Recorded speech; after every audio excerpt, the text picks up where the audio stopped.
Our next Gals Read book is called Living with Viola. And this is a story about Olivia, or she goes by Livy. And it says, Livy is already having trouble fitting in as the new girl in school. And then there's Viola.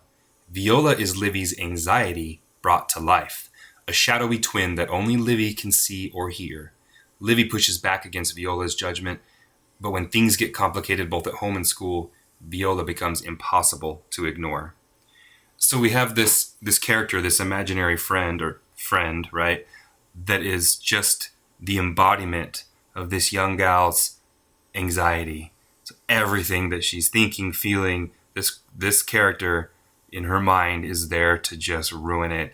And Viola, the anxiety twin, is she's relentless. That is the feeling that I had as I went through this. So, and they don't sugarcoat it right off the bat. They start talking about where we see this character, and if you haven't read the back blurb of this book cover, you'd be a little confused at first, like, who is this? What is going on? Because we see her just walking and having all of this bombardment.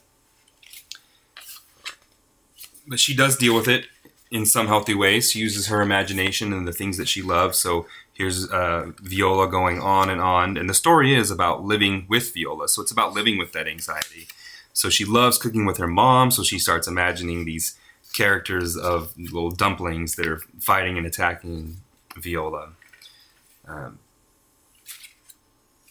We have a scene that's a very uncomfortable family dinner. There are some family members, some relatives visiting from China who have very different culture, very different attitude than the life that Livy is going through in Canada. She's a Chinese Canadian. So that makes a lot of her stress and anxiety just ramped up a notch. She is making new friends at this new school, but Viola does not like that. I'll show you an example. Every single interaction that Livy has with these new friends, Viola is right there to try and poison it, to sabotage her. And it works, partly because of Viola being very good at her job, and also just because of middle school drama and friendships being strained, and Viola is happy to exploit all of that. The book takes place over a whole school year, so we see a lot of time passing, different seasons, different semesters and activities.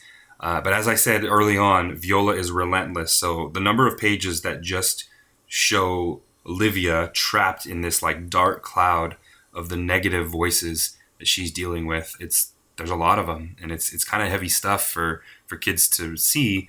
And unfortunately, there's probably going to be some kids who are like, they really relate to it.